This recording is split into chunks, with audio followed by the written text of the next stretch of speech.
सफेद आंकड़े की जड़ पति पत्नी दोनों जाना, आंकड़े की जड़ पति पत्नी दोनों जाएं, रजस्वला धर्म के 7वें दिन उस जड़ को लाएं, शंकर जी के मंदिर में जाएं, तुमरुका जी का नाम लेकर उस जड़ को 21 बार बाबा पर से घुमाकर प्रार्थना कर कर मंदिर में ही देव अधिदेव महादेव के शिवलिंग का दर्शन करते हुए नारी अपनी कमर में लाल धागे में जड़ बांध ले और बाबा को 1 लोटा जल चढ़ाना रोज चालू करे, 1 बेलपत्र चढ़ाना चालू करे, बाबा से रोज प्रार्थना करे।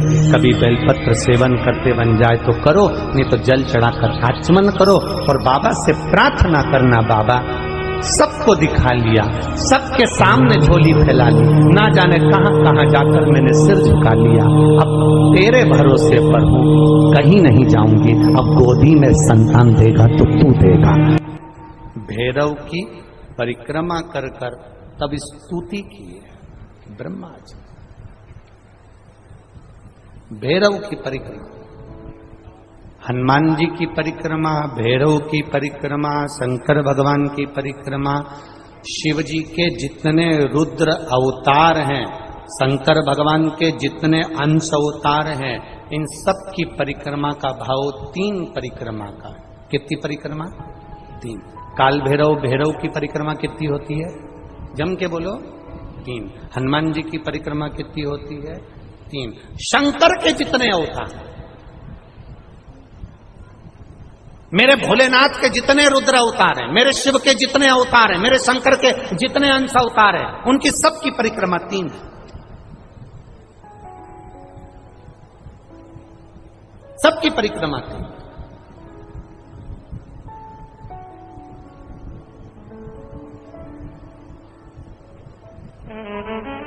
शिव परिक्रमा का भी भाव है, 3 परिक्रमा शंकर की भी है, पर पूरी नहीं। कैसी? आधी। आधी भी कैसी? प्रत्येक शंकर की परिक्रमा का स्मरण होना चाहिए आपको। ये समझे जरा, बहुत अच्छी तरह से आज कथा निकली है तो उसको समझ ले।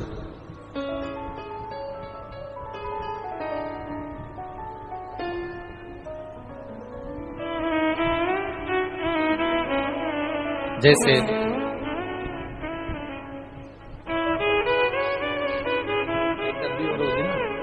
एक डब्बी और लेना, एक डब्बी और उसमें दे देना।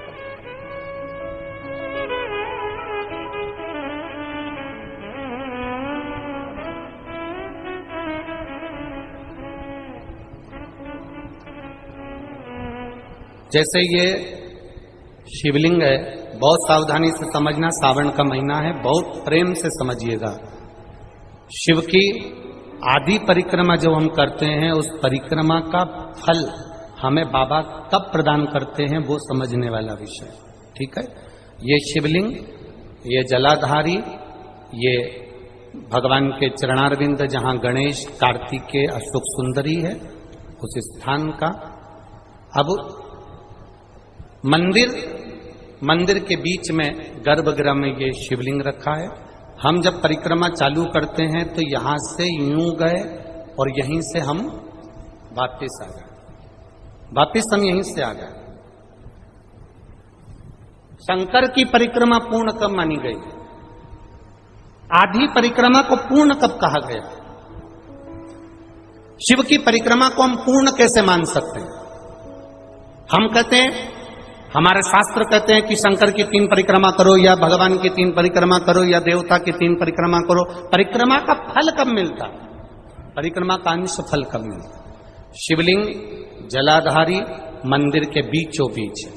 जब मंदिर के बीचों बीच है, नंदी बाहर है, आपने परिक्रमा करना प्रारंभ करा, पूजन करने के बाद यहां तक गए, यहां से पानी बहता है, जल बहता है, तो हम इसको लांघते नहीं है, नहीं लांघते ना, इसको लांघते नहीं है। जब हम परिक्रमा करने के लिए यहां तक जब पहुंचते हैं, पहुंचने के बाद यहीं से थोड़ा सा पीछे हटकर हमको शंकर के शिवलिंग के वहीं से खड़े होकर नंदी का दर्शन करना चाहिए। जब हम परिक्रमा कर कर वापिस लौटते हैं, नंदी का इस शिवलिंग के सम्मुख से जब बाहर बैठे नंदी का हम दर्शन करते हैं और वापिस अपनी जगह पर आकर खड़े होते हैं, तब हमारी परिक्रमा एक पूरी मान ली जाती है और उसका फल हमें प्राप्त होता है। उस परिक्रमा का फल, हाँ, हमने शंकर भगवान की परिक्रमा करी, किसी ने कहा आदि परिक्रमा करो, हम यहां तक गए, यहां से लौटकर वापिस आ गए। उस परिक्रमा करते समय हमने नंदी का दर्शन एक बार भी नहीं करा। अगर नंदी का दर्शन नहीं करा तो उस परिक्रमा का कोई फल हमें प्राप्त नहीं हो सकता। उस परिक्रमा का कोई फल हमें प्राप्त नहीं हो सकता। अब 3 परिक्रमा हमारा वर्णन किया, तो 3 परिक्रमा क्या करोगे? यहां वापिस आओगे, यहां वापिस जाओगे क्या? बोलो जम के, वापिस जाओगे क्या? नहीं। 3 परिक्रमा शंकर भगवान की जो वर्णन करी गई, यहां से चले, यहां पहुंचे, पहुंचने के बाद आपने यहां शिव जी का शिवलिंग के वहीं से नंदी का दर्शन करा, फिर वापिस पलटे, फिर नंदी का दर्शन करा, फिर पलटे, फिर नंदी का दर्शन करा। यहां खड़े होकर आप जब 3 बार नंदी का दर्शन कर लेते हो, एक ही परिक्रमा में 3 बार नंदी का दर्शन कर लेते हो, तो 3 परिक्रमा का फल प्राप्त हो जाता है और हमारा वो कार्य सफल हो जाता है। 3 परिक्रमा का नाम, कृष्ण नाम, शिव नाम जपना चाहिए। क्यों? वो जो गया है वो अटारी पर 10 दिन तक गरुड़ पुराण कहती है वो जीव रहता है। 10 दिन हम जितना भजन करते हैं उस जीवात्मा को प्राप्त होता है और उसका कल्याण हो जाता है। पर भजन कोई नहीं करता, सब गए, बैठे, उठे, चल दिए, बैठे, माला चढ़ाई, फूल चढ़ाया, चल दिए। पर कोई ऐसा नहीं होगा जो थोड़ी देर बैठकर राम नाम, कृष्ण नाम, शिव नाम भजन करता हो। किसी को फुर्सत नहीं, किसी के उठावने में, उठावना जानते हैं आप लोग? इधर साइड होता है उठावना, वो लोग फोटो पे माला चढ़ा के टेबल पे रख देते हैं और बहुत सारे लोग इकट्ठे होके आते हैं। लेडीज इधर बैठ जाती है, जेंट्स इधर बैठ जाते हैं, सब लोग इकट्ठे होके बैठे, थोड़ी देर बाद चले जाते हैं। 4 बजे का इंतजार करते, 3 बजे का इंतजार करते, बस टाइम देख के आते हैं कि 4 बजने में कितनी देर है, 5 मिनट, तो 5 मिनट पहले पहुंचेंगे, बैठेंगे, चल देंगे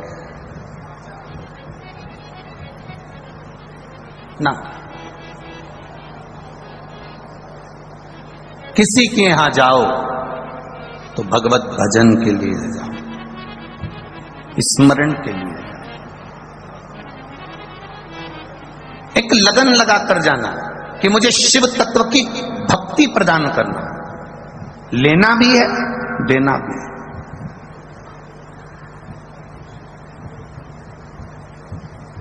और जब शिव तत्व की भक्ति हम प्राप्त करेंगे तो हम किसी को दे सकेंगे।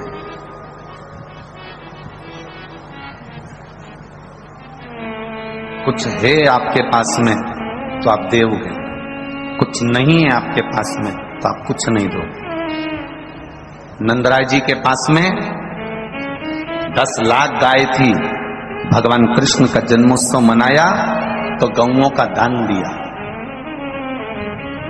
राजा जनक जी के पास में माणिक रतन थे, बेटी सीता जी का जन्मोत्सव मनाया तो माणिक रतन दिए। दशरथ जी के घर में जो था, राम जी के जन्मोत्सव पर उन्होंने वो लुटाया। हमारा निवेदन केवल आपसे है कि आप अपनी जिंदगी में आपके पास जो हो आप वो लुटाओ ना।